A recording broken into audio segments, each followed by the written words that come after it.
Good afternoon, everyone. My name is Dr. Cheryl Finley, and I'm the inaugural director of the Atlanta University Center Art History and Curatorial Studies Collective. And it's my great pleasure this afternoon to welcome Ariel Jones, who is the development officer at the Museum of Contemporary Art, Georgia. And we're going to be talking today about the big ask and the necessary task for museums and cultural institutions. I'm really excited to have this conversation, but before we do, I would like to give a shout out to the team at the AUC Art Collective, Lauren Jackson Harris, our producer, Brown, our program manager, Jasmine Wilson, our new graduate, our graduate research assistant. Hello there. How are you, Hi. Ariel? Thank I'm you so much well. for joining us. How's it Of course. going? It's good. I Yay. can't complain. All right, all right. Well, good afternoon again, or good happy Thursday again. I'm really excited to begin this conversation with you, and I thought that I wanted to just say one more thing as my beginning introductions usually go, just to give a shout out to our many students at the AUC Art Collective. We have initiated at the AUC Art Collective just as of about a week ago our inaugural virtual internship program. And so we've got 17 students who are participating in internships around the country and with us in a program that includes professional development and professional practice, as well as a book club. And we're really excited about getting underway with that program. We also have a virtual early college program for high school students, and we're hosting this year virtually 20 students from around the country and also from as far as Ethiopia in Addis. So we're super excited about that program. Just to give you a sense, Ariel, of our audience, in addition to many others who've joined us today. So first, I just want to Absolutely. say, oh, sorry. Oh, no, continue. I Yeah. didn't mean to interrupt. Oh, no, you're not. And, you know, one thing I think we didn't discuss earlier is that there's always a 3-second lag. So, Mhm. so sometimes we might cut each other off, not intentionally. But I just wanted to say welcome again. How are you today? How's your week going? How are things at Mocha GA? It's good. Things are still very busy. A lot of grant deadlines have been extended so into the summer, and usually I'd be done kind of applying for our major grants at this time, but Mm-hmm. we're still applying, and there's been a lot of funding that's been released and made available to us during the summer. So we're still busy, even though I'm working from home. I go back and forth from the office because sometimes I need to access some of my financial files, but for the most part, I'm working from home. Okay. So I want to ask a couple of questions. So Mocha GA currently is still closed to the public, correct? Yeah. And are you at liberty to talk about any plans that you have for opening up to the public anytime this summer? So we have been talking constantly about reopening and creating, listening to the American Association of Museums to try and find some sort of guiding principle with which we can guarantee people who visit the museum do so safely. Mm-hmm. Right now, as we are seeing kind of coronavirus cases rise, we are questioning whether or not it would be in our best interest or if it would serve our publics to open up right now. And so initially, we kind of planned for September, and we were instituting um, you one-way systems to go through the museum, meaning if you go in one door, you can't come out the same door. Mm-hmm. Um, all sorts of cleaning. So we are reconsidering whether or not we are going to open the thought given the current environment. Okay. Okay. And just in terms of your path, I would love it if you would maybe describe to those of us who are here today with you your path to the position that you have at Mocha GA. One of the things that we are really trying to do at the AUC Art Collective in terms of revolutionizing the art world, changing the way representation looks at art museums or within art museums. We're really interested in not only training and working with, mentoring and inspiring curators and art historians, but also we think about the other many staffing positions in museums where we know a Black presence is strongly needed. And of course, in your area, I know you said that it can be kind of lonely in the development offices. Yes. Let me think. So I've always kind of grown up the arts. I am from Atlanta, so I'm from Southwest Atlanta, right off Cascade. All And right. growing up, I always went to that Southwest Atlanta Art Center for camp. And then when I got older, I worked there. And then from there, I went to Howard University and studied School of Communication and Journalism. But I always had the intentions of going and working in arts. But at that time, I was like, oh, maybe I can go and work for a public relations firm like Reuter Fenn, who one of my main clients is the Guggenheim. So can I ask you, Ariel, could you share with us what would someone, so with a degree in communications, what would someone do at a PR firm? What kind of work does one do at a PR firm? So you mentioned Reuter Fenn, who represents the Guggenheim, a major museum in New York. Just for anyone who might be interested in that line of work, if you could maybe describe what they do. So larger institutions will often contract public relations firms to manage how they communicate to their publics. Because internally, the museum or the institution will need some sort of advisement to help them deal with, like what we're dealing with now with social justice and racial justice in our country. Right. Internally, the Guggenheim may not be able to, and they may not be able to speak on behalf of themselves in a way that does not incite anger or frustration. So they'll contract a public relations firm to help them do that type of communication effectively. Right. And so I was interested in maybe using my communications background and my writing background to advise arts institutions on how to address some of the issues that they confront in the public.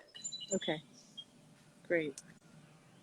And then from there, I did the Masters of Arts Management program at Carnegie Mellon.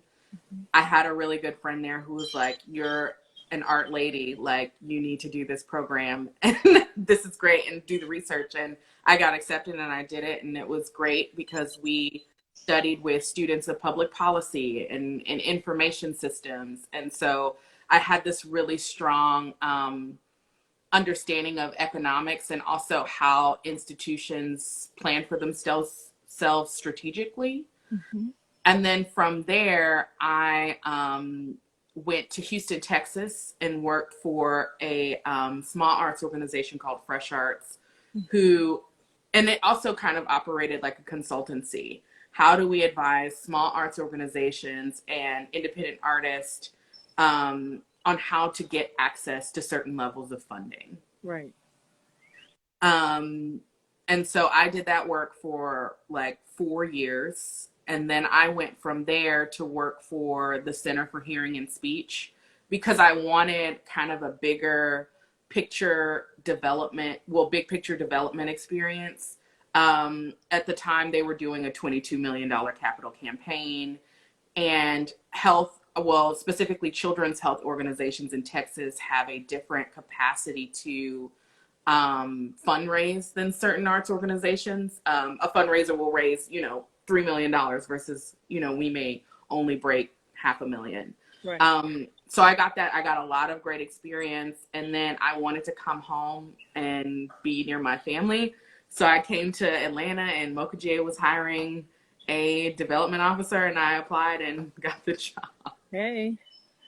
Well, it seems like you had such a really rich experience in getting to the place where you are now today, and that having your background in communications, and also thinking about, really doing a program that just doesn't talk about development in the arts, but really looks at policy and how an art institution might actually think about itself, not just in the next year or the next 2 years, but in the next 5 to 10 years, or even more than that, to have that sort of broad experience of planning seems to have really shaped you in a way that makes your role at MOCA GA really, really vital, especially at this moment that we're experiencing, that is the combined pandemic and overlap of social justice cries.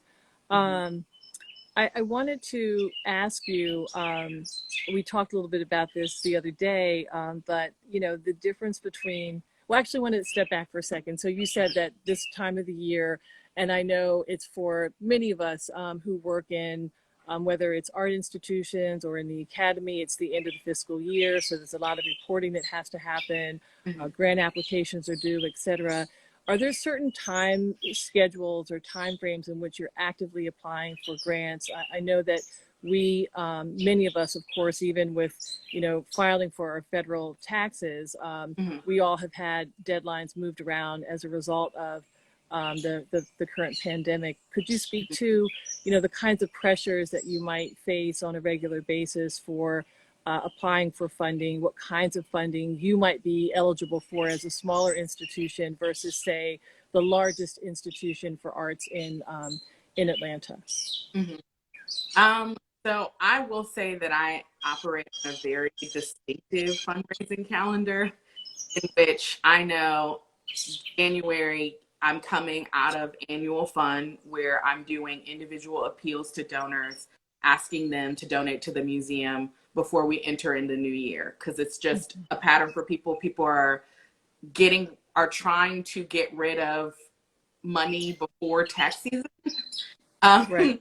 And so I do kind of a concerted communications effort to be able to have access to that individual giving. And then as I get into January, February, March, I'm really kind of hitting foundations and also public grants. So the National Endowment for the Arts is usually in February. Georgia Council for the Arts is usually in February. What else? The Forward Arts Foundation. So you'll have private foundations that are looking to gather grant applications January 15th, February 15th, and March 15th. And so I would say that that's my real heavy grant writing cycle into the spring. And then into the summer, I start conceptualizing. I do annual fund again because we end our fiscal year on June 30th. So I'll do an annual fund, another individual giving campaign. And I'll begin to conceptualize what our fundraiser will look like in the fall. So we'll have a spring fundraiser that's also, there's a lot of things. I'm sorry if no, people are getting okay. Well, I was going to say, yeah. like, where are the parties? Where are the ones that we can go to that are kind of fun fundraisers? Right. So I do a major fundraiser in the spring. That usually happens in the second week of March. Of course, the world was starting to be on fire when my fundraiser came around. Did you actually have it or no? We could not. It was planned for March 21st, and quarantine happened like the third week. The good thing is, and one of the good things that we are experiencing, I remember when I was coming out of undergraduate and into graduate school in 2009, 2010, 2011, we had that major, that financial crisis, and the arts and arts institutions took a massive hit, and people couldn't find reasons to justify continuing to fund the arts during a financial crisis. And so now, as coronavirus kind of hit, we had all of these sponsorships, all of this visibility that was going to be happening that we weren't able to deliver on in the same way because we were in a health crisis. But our sponsors did not pull their commitments because they understood. And we also began mounting and conceptualizing what would be our virtual major fundraising event that's going to happen September 26th. And everybody's welcome to watch and experience our auction. But So yeah, you that said was about, that's on September 26, 2020, and mhm. it's an art auction. Yes. We'll Okay. be collaborating with 15 of Atlanta's well-known and well-respected galleries to bring works of art to the community, and you can auction and maybe get something nice for the Wow. fundraiser that supports the Museum of Contemporary Art of Georgia. Okay. All right. And that's going to be virtual right now. Yeah, Yeah. it's all going to be virtual. Okay. Well, we will be looking out for that. That's going to be exciting. I love art auctions. So, We yeah. have an auctioneer. It's gonna be an event. Okay. Okay. And then you said that your biggest fundraiser is usually a gala. Can you describe for us what that would entail if you had, I know that you had all the plans in place for the March 21st Mhm. gala for this spring that had to be canceled. Can you describe to us what that would have looked like, what ticket sales are like, what you typically would expect from something like that? Do you have music? Is there maybe another auction type of, component to that as well? Maybe a silent auction? So the spring gala, we are actually celebrating our 20th anniversary as an institution. This year? So we were really excited for this gala because we were going to bring in all of these patrons and artists and foundations who had supported the institution over its 20-year lifespan and incorporate them into the celebration. Mm-hmm. We did, there was an exhibition where a sculpture was made out of this Georgia clay. And at the end of the exhibition, the clay was destroyed. And we actually still have that Georgia clay, and we were going to put it in vials to kind of commemorate like one of our first exhibitions. But yes, it's a seated dinner. We usually honor someone, but this year was different because it was our 20th anniversary. But seated dinner with a program. We do sell tickets. Usually a seat is about $450, and then we have sponsorship. Mm-hmm. But yeah, it is our largest fundraiser and probably brings in about 15% of my fundraising every year. So Mm-hmm. quite a good amount. Um, So when it was canceled, what did you do? Was there a way to think about, how can we still do something that would have the kind of financial impact for the institution, but virtually? so we, when it was canceled, I be I, in collaboration with my coworkers, started to research platforms in which we could do an event virtually that would kind of commemorate that important step in the institution's life.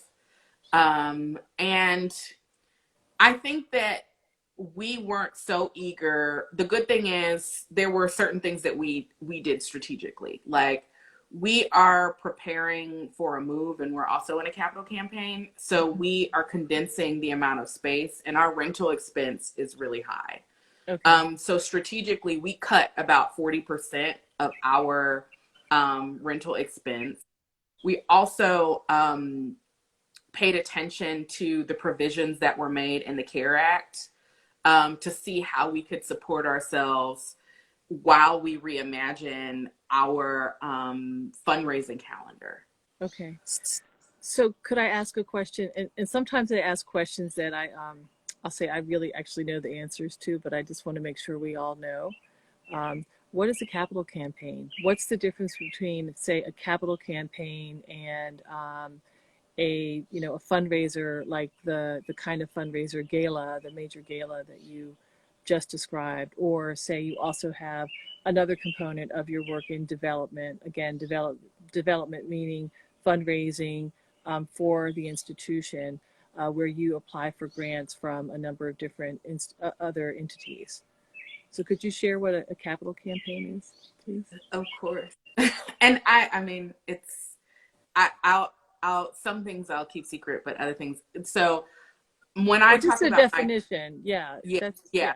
When I talk about my galas and some of like the National Endowment for the Arts grants, I'm talking about my general operating expenses. So how I make sure that the lights in the museum and the exhibitions and the art stays on the wall. Okay. When I talk about my capital campaign, it is an independent fundraising campaign to build, and you know, capital campaigns can look different. We are looking to build a new facility. Some people may do a capital campaign to build a new wing. Okay. I've seen capital campaigns for endowments, um, in which there is a certain amount of money that's put aside for the institution, that the institution can invest, and every year they can take a portion of that money and use it towards general operating.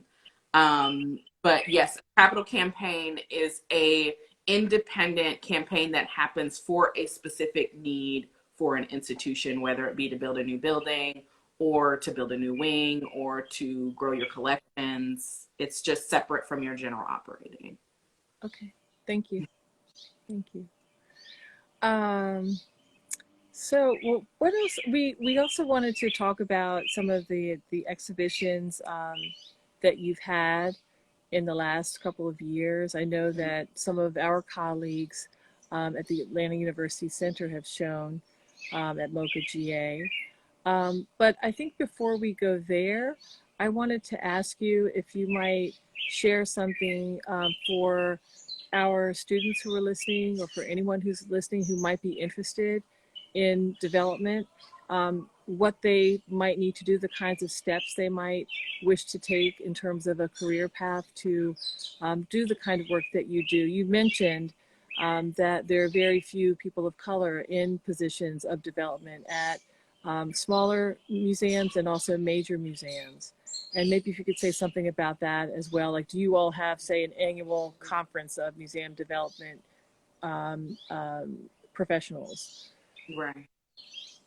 So I want more Black women, Black people in general, to work in development so badly. I mean, as you referenced earlier, it is very lonely, and I don't think I've ever had a work experience where I wasn't the only person or only Black person. There may have been other people of color in that department, but I was the only Black person kind of working in that sphere. Mm-hmm. And coming, I didn't necessarily set out in my career knowing that I was going to work in development. I think that when you talk about sustainability for an organization or for an institution, what they mean is, I mean, they mean financial stability.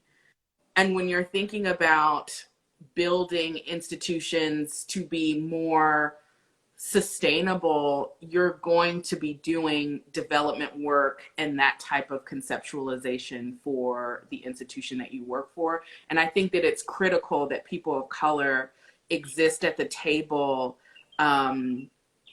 in doing that and being a part of that process.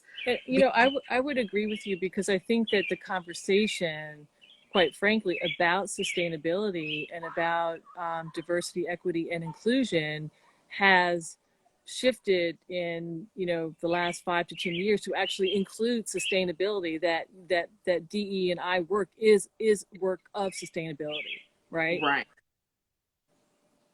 And I'm finding, so a lot, you know, I'm not, sometimes during this particular time dealing with racial justice, it's like, did Black people not exist before a month ago? But all of a sudden, grant requirements are saying, hey, we want to fund historically disadvantaged organizations that focus on equity.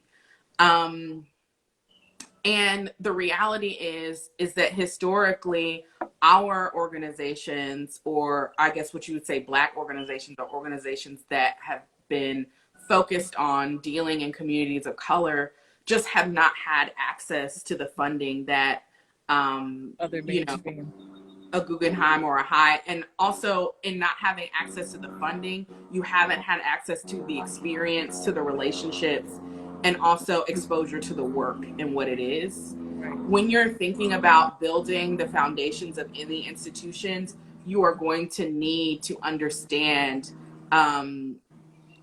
development, period. And it's one of the first things on the docket. Great. Like, That's great. you get your 501c3, or you get your final determination letter to, designate you as a nonprofit, and then you need to be thinking about development. Right.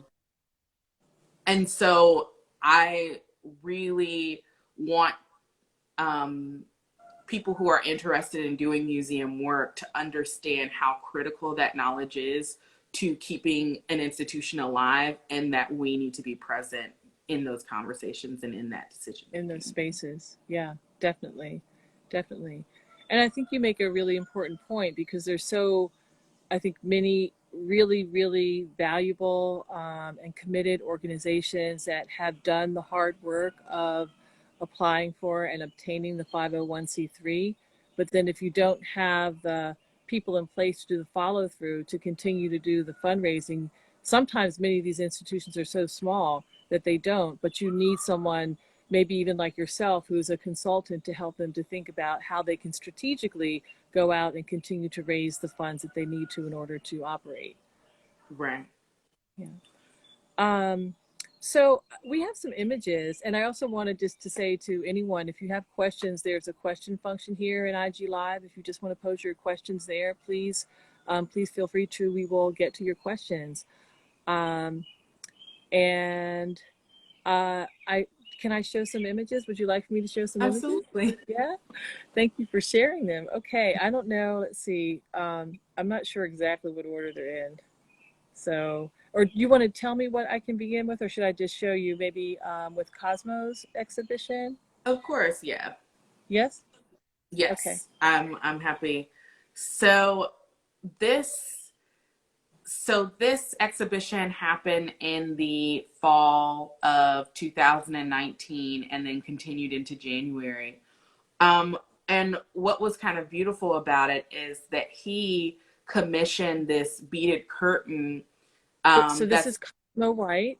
Yes, this is the artist Cosmo White. My apologies. Cosmo White, who is an Atlanta-based artist who is a professor of art at Morehouse College, and someone who is very much a part of the AUC Art Collective team. And I just want to welcome the Spelman Museum, who joined us. I think that's Makiba. Hello, Makiba. The other thing I wanted to say about Cosmo White is that he had, so you said that was the fall of 19. Was it also at the very same time that he had an exhibition at the High Museum, I think? He was part of a group show at the High last fall. I am not sure. I think he was. I saw there was a group show. I don't recall the name of it. That was at the High. It was kind of about identity and sort of coming from other than the United States to the United States, sort of migration stories. Actually, I think that may have been part of the title.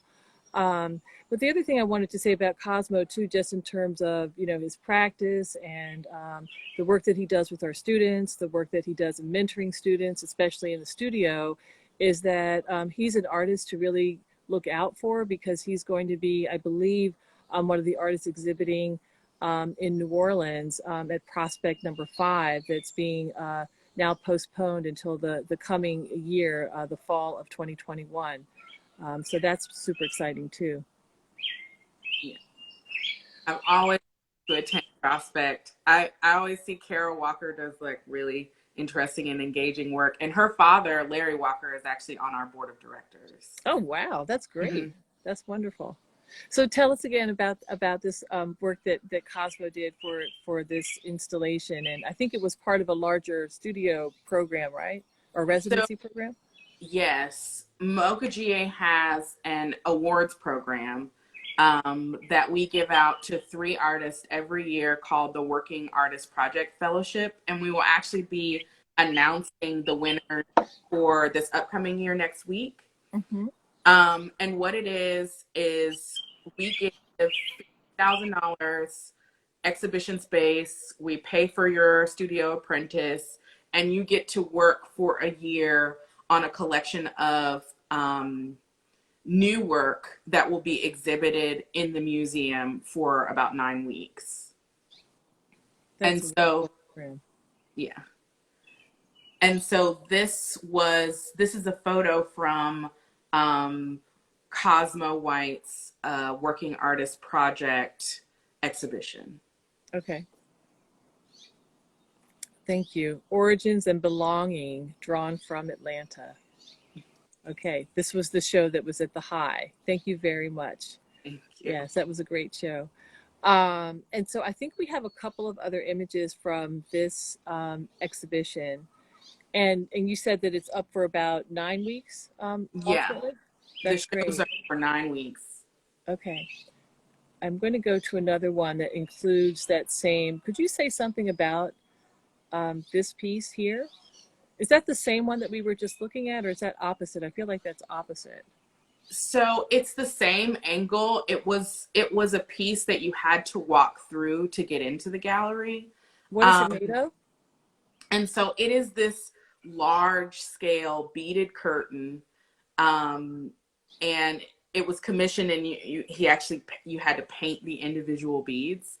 And what it is a photo from a Brixton riot. And you may not be able to see it that well, but there are gold flecks in the beaded curtain that are actually representative of ember. And in this particular exhibition, Cosmo used a lot of gold throughout his drawings and also throughout the installation to kind of map out an origin story. And it was a conversation on imperialism on the movement of Black bodies, and also about resistance. So, but yes, you had to walk through this beaded curtain in order to enter into the exhibition itself. Right. So it's a real installation piece where Mm-hmm. one's body activates the space. Yes. And I would imagine too, so it's not just like the feeling of these beads on your body as you walk through, on your face and your shoulders, but it's also the sound that they must have been making as well, right? Yes. Cosmo was very specific. So you can see that it's an image of a riot, but he was specific about not having a photo that used trauma. So you walk through, and yes, it's a sensation that you experience as you walk into the exhibition. But you are walking through resistance, but you are not walking through trauma. Okay. All right. Well, that is a huge difference in terms of the message that he's trying to relay, because I think it's one that, especially when I think about these embers, and the symbolism behind the gold, that it's also a message about resilience and resistance. Kind of rising above, if you will, those embers that might be left over. Yeah. So I have a couple of other images, and I'm just not sure if you can maybe this one here. So this is from a retrospective exhibition of the work of the artist Benjamin Jones. He is a Georgia artist that now resides in Tybee Island, and his exhibition was called Speaking. And the gallery was actually separated into themes. So you had like love, playing politics, a lot of political commentary. But the work ranged from what he did in the 1970s to what he's actually doing now. And so it was really interesting to have these themes of, let's say, politics. And he did commentary on this is from his as well, right? Yes. Yeah. On, what happened with the war in Iraq, and then also gay rights in the 70s, to dealing with the political situation that we have now in the White House. So it was interesting to see this kind of work and its radicalism throughout several different decades. Yeah, I was going to say, I'm so familiar with his work from the era of the 1970s, you know, more so than I would be of his more contemporary work. Mm-hmm. But I remember seeing the catalog, I think, from a recent show that gave this beautiful trajectory of how committed he is to really thinking about different kinds of political situations around the globe. Mm-hmm. This must have been a really popular show. It got a lot of great reviews in the catalog. So we actually do print catalogs for major retrospectives, other large, and also for our Working Artist Project shows. Mm-hmm. And this catalog has been my favorite catalog that has ever been printed, because he really brought himself and kind of this, you know, whimsical nature into the creation that way. Um, and it's final, it's you know, but it's just written kind of in this frenetic way, and it's one of my favorite pieces that we've printed and distributed. That's great. I'm going to have to make sure. I think it's the one that I have as well. I think I saw it, even though I didn't get to see the actual show itself.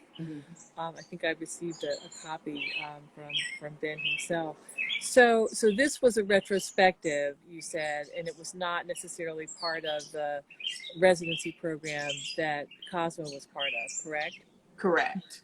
And so how do you go about scheduling, for example, you know, retrospective versus the residency program? I'm assuming maybe the residency program might have a specific schedule that it works on in terms of when artists are supposed to take on the residency and when they're expected to deliver an exhibition. So we have the Working Artist Project exhibitions. They happen beginning in the summer and into the fall and into the beginning of next year. So we'll have those 3 shows side by side beginning in the summer, going on through the fall. Okay. This retrospective happened. And it's Ben Jones, correct? Yeah, Benjamin Jones. Yeah. And we are in, I guess, what I was calling a non-contiguous space, where we had upstairs rotating exhibitions, and then also had the capacity to do large-scale exhibitions downstairs. But if you think about MoCA GA and our mission, we give visibility to artists living and working in Georgia. So we're supporting those artists, we're collecting those artists, and we're archiving the stories of those artists. So we will go back and we look at artists who have lived and worked in Georgia for years and have an extensive history of working and creating work as an artist. And we will do a retrospective to honor that artist's work. So Benjamin Jones was one of them. We did one for Rocio Rodriguez. We also did one for Larry Walker. And we will have those going on at the same time as our Working Artist Project exhibitions that will be happening upstairs. Okay, so we have a couple of questions that have been lining up, and I just want to encourage everyone to continue to ask questions. Do you mind taking a couple of them? I mean, now? All right. So one question was, and I'm not sure, I think this may have related to some of what we were talking about with regards to Cosmo's work. And the question was, how do we use art to maintain art, but also to heal?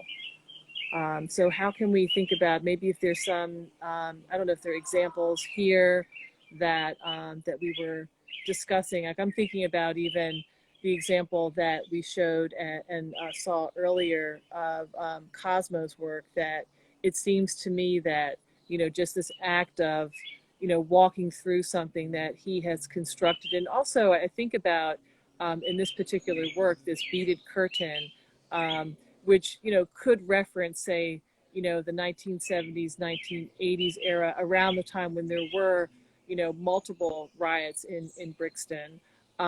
But the intricate work that he does, I think, is also, in a sense, part of that healing process, right? Kind of recreating and reimagining, you know, what happened, but also inviting us. There's this invitation, this ask, this almost demand, because one has to walk through the space, that almost relates to some form of the cleansing. Like when I look at this image that you shared with us, it's one that has action, and it almost seems as if there's like this cascade of water or something that is, wrapping your body in as you're walking through this curtain, this beaded curtain. But would you have any other comment on, using and thinking about art to heal? So I because I'm with the institution, I look at the Working Artist Project winners as like a cycle, as a collective. And Mm-hmm. so in this kind of collective, we had Cosmo White, we had Myra Green, and we also had Krista Clark. All Mm. of those are somehow associated AUC, yeah. with me. Um, and so each of those bodies of work decided to focus on a certain aspect of contemplation. Mm-hmm. And those artists always brought some aspect of themselves. Right.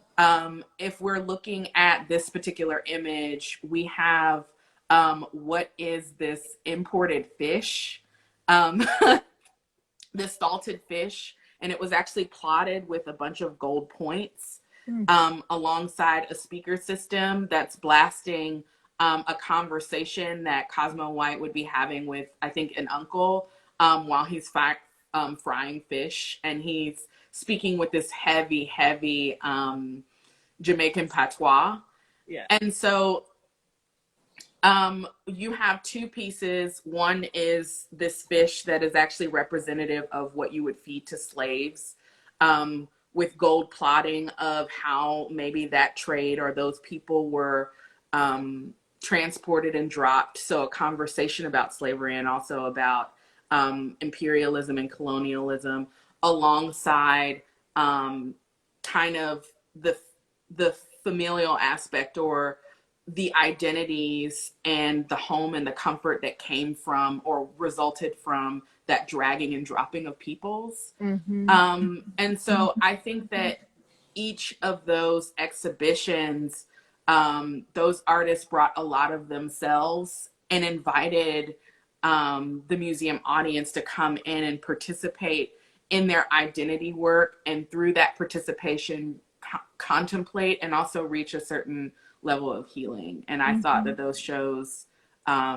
were all very powerful in that way. Really, really powerful. And I love the discussion that I can just imagine in the background being blasted through those speakers. Not blasted, probably, kind of almost gently, like a lull rolling off of their tongues. But it's also this transgenerational passing down Mm-hmm. of stories, of whatever the conversation might be about. It might even about, how do you cook the fish, Right. right? And this is how my daddy cooked the fish. Or don't do that to the fish, Right.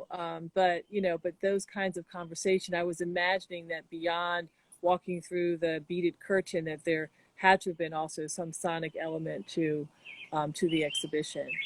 Um, so I know there are a couple of other images, and I thought we had some of Myra's work. Oh no, I'm not sure. One of those did not download. That may be it, actually, for the images. Hmm. So I was going to, maybe, do you want to talk about the statement? Sure. We could move on, and I wonder is this the beginning? This is the end, right? That's the end. Hold on a second. No, I think that was the beginning. The last slide was the Oh, it beginning. was? This one? Yes. Okay. Um, So, I mean, how were we talking about this? I mean, this was one of the things that Lauren had brought to my attention, Lauren Jackson Harris, the mhm. statement that you had written for Mocha GA. And I think the first, one of the things that we talked about the other day was, in your position as someone who's in development, it's not typically the job of the development officer to write a statement like this, correct? So Correct. could you give us some context for the statement, please? So, what I will say is that we are a very small institution. There are very few people working behind to kind of keep this ship floating and going. But it's, and I will say that I do have public relations and also crisis public relations experience. Right. Um, and I'm also kind of like the in-house writer.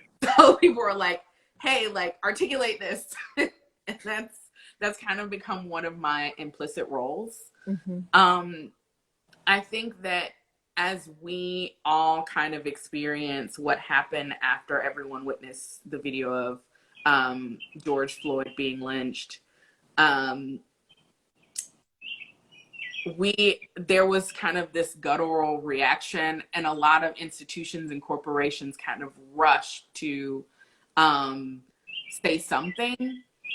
And in that, I went to leadership and I said, you know, we're gonna have to say something.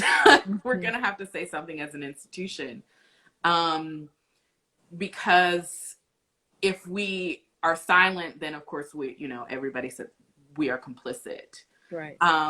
And so we have someone from the Museum of Contemporary Art, Georgia, who just joined us. Yes. Just Jenny.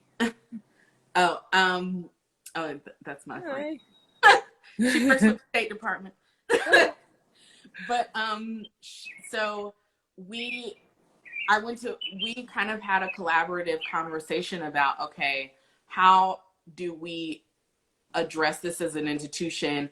Should we just stay silent and wait? And that's what we did. So we watched for almost 2 weeks while other institutions were kind of doing a lot of shouting out of things, but not projecting any institutional change. And so at the end of those 2 weeks of kind of watching and waiting, I was able to kind of conceptualize a statement that was authentic in saying that, hey, we're shaken by this as an institution. We don't necessarily know what to do, but we know that strategically we can start asking those questions of ourselves, and we can write into our strategic plan, which I actively work on. We can write into the institution how we start to create more equity, because obviously it's a necessity. Right. I will say that it took, as a sole Black employee, it took more energy than I think that I would allow myself to do in the future. And I did not anticipate that it would take that much energy, but it did. It required a lot of me, and it all felt very, very personal. But yeah, I mean, those well, it's still, I think, for all of us, very, very raw.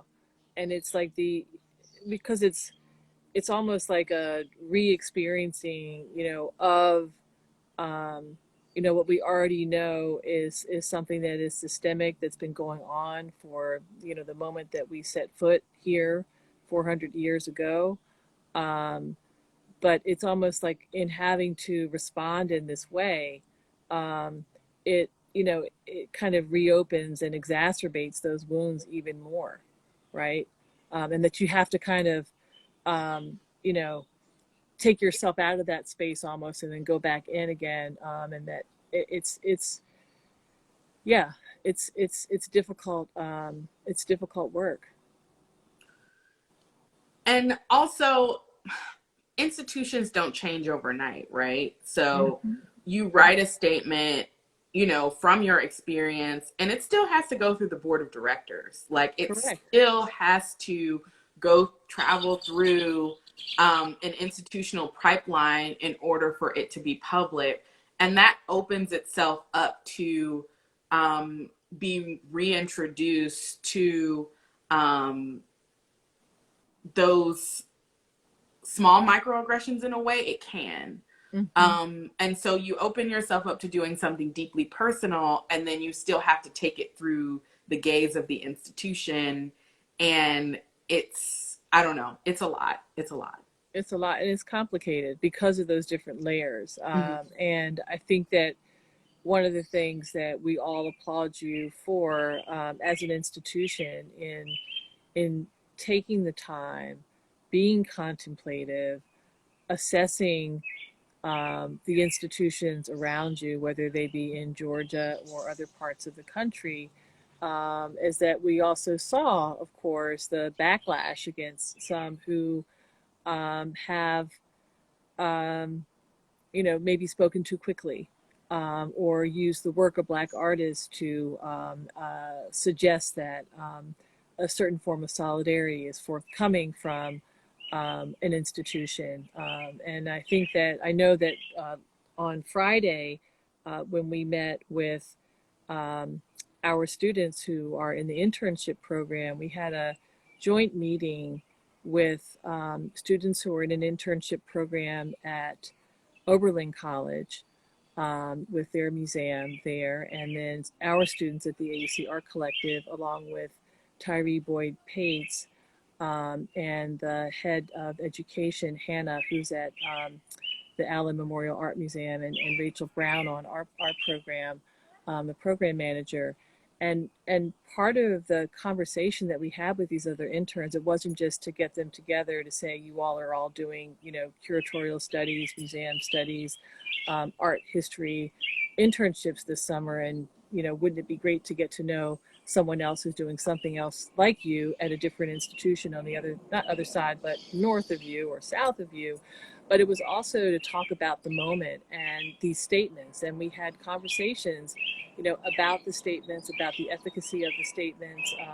Tyree Boyd Pates, who's at the Autry Museum, who's been on Instagram Live with us in the past, and who's a mentor to one of our recent graduates of Morehouse College, who's now working with him through an internship program through the Getty, had a lot to say about, how really this, slow change that you talked about with regards to how institutions really can reimagine themselves is something that that they really have to take seriously, and not just pull out, from the collection a notable work of art like a Glenn Ligon, of course, to say, we stand in solidarity. So, and I will say that I did not write that statement alone. I'm a part of a collective of women, Black women in visual arts, and we speak often and really closely. And I reached out to them and I was like, I know that, I'm working on this. And, I just kind of casually asked them as sisters to kind of give me their thoughts. And I was on the phone with like Lauren Tate Baeza, who I think that you guys have done We have, yeah, for the Center for Civil and Human Rights for like 30 minutes. And she was talking, she was like, this is what I like. These are the statements that I've seen. This is what I don't like. Nisa Floyd from the Atlanta Contemporary hopped on the phone with me and like, talked me through some of what I was dealing with emotionally. So what I will say is that my implicit community of like Black women working in the arts industry kind of came out of nowhere and really lifted me up in that. So, just as a forever continuing accolade to Black people, when we are functioning in these institutions, there may not be many of us, but every time I've asked for help, I've always been welcomed by my small community. Right. You have to have your colleagues, your sisters, your allies, those who support you outside of the institution where you work, for sure. I would second that for sure. And I think also the labor that goes into, again, writing something like that has such great import personally, but also in a public facing way. Um, you need the support of others. You really do need the eyes and the wisdom of others that you also trust, because I think it's also about that need to have certain levels, deep levels of trust in any type of working and writing environment. So yeah, I think Lauren's here on the call with us. Yeah. I'll be talking to you in about 20 minutes. Yeah. So let me get back to, I want to get back to, there was another question. And the other question is, what paths do you recommend aspiring Black arts administrators to take in order to fill these spaces? So I know you've talked a little bit about your own trajectory, your own route to where you are at MOBA GA. But are there any other ways that you might think about the kinds of paths that students might take or that young arts administrators might take? I would say just, you know, coming from the AUC Art Collective, I would say please come to the AUC, come to Spelman, come to Morehouse, come to Clark Atlanta and study with us first. Do internships with us, and then I think you should take it from there. What I will say is that I came to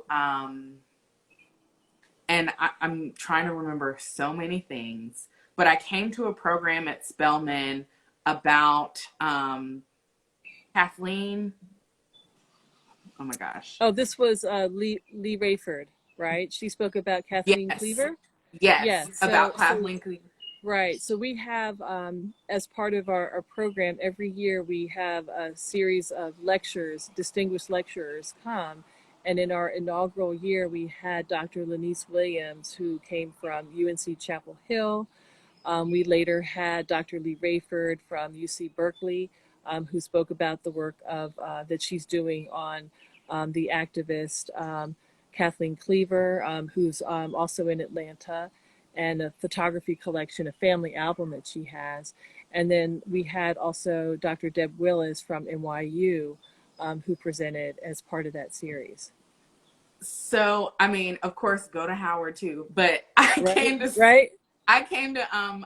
and I came to that program because my Black women in visual arts sisters were involved in it. And just the thought process around, okay, we as an institution are going to put resources and our intellectual power behind archiving and telling the stories of Black women's lives. Mm-hmm. And I felt so affirmed by that program because it's so rare that you find spaces that have the capacity to put resources behind the idea of saying, hey, Black women and their lives and their work and their activism, it's important, and we are going to elevate that. And so I thought that work was so powerful. Mm-hmm. I don't necessarily, I can be very, I don't know. I came to my position in a very roundabout, abstract way. And I would not tell you to take a certain path. I would ask you to open yourself up and ask certain questions. Mm-hmm. And also never be afraid to be curious, because actually people do appreciate your curiosity. So if you are able to go into an art institution and work, don't be afraid to go to a development officer's office and say, hey, like, I know I've heard of what you do, but I'd like to talk to you and like to figure out what your job is really like. And in that discussion and in opening yourself up to that relationship, you may be introduced to a pathway or a life or an imagination that you never would have had access to before. Right. So I would say be curious, engage, ask questions, be open to maybe, you know, your conceptions of what success were like in your mind being different from what they actually end up being. You can still be successful taking a different path. And I would also say, surround yourself with good relationships and always seek information. Mm-hmm. And in that, you will discover a path that is aligned with what you actually are passionate about and what you want to do. Right. Well, I think that you have said it in such a beautiful way, in a direct way, that it's like an invitation to anyone to want to really think deeply about how they might approach a career similar to yours.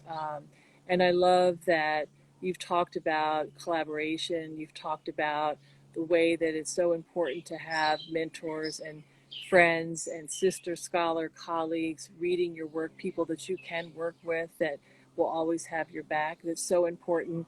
I should say that we have about 35 seconds left. So I just want to say thank you again so much, Ariel, for joining us. It was my It's such a pleasure. pleasure. Is there one last thing you want to share in the last 20 seconds? Also, Mocha GA, we are also doing a virtual internship. So if you are curious and want to work a little bit more closely with me, please don't hesitate to reach out. Oh, wow. Is it for the summer or? Yes, I believe we will be doing virtual internships for. Okay, well, we're going to reach out. Yeah, please. Okay. Bye. Bye. Thank Take you. care. All right. Take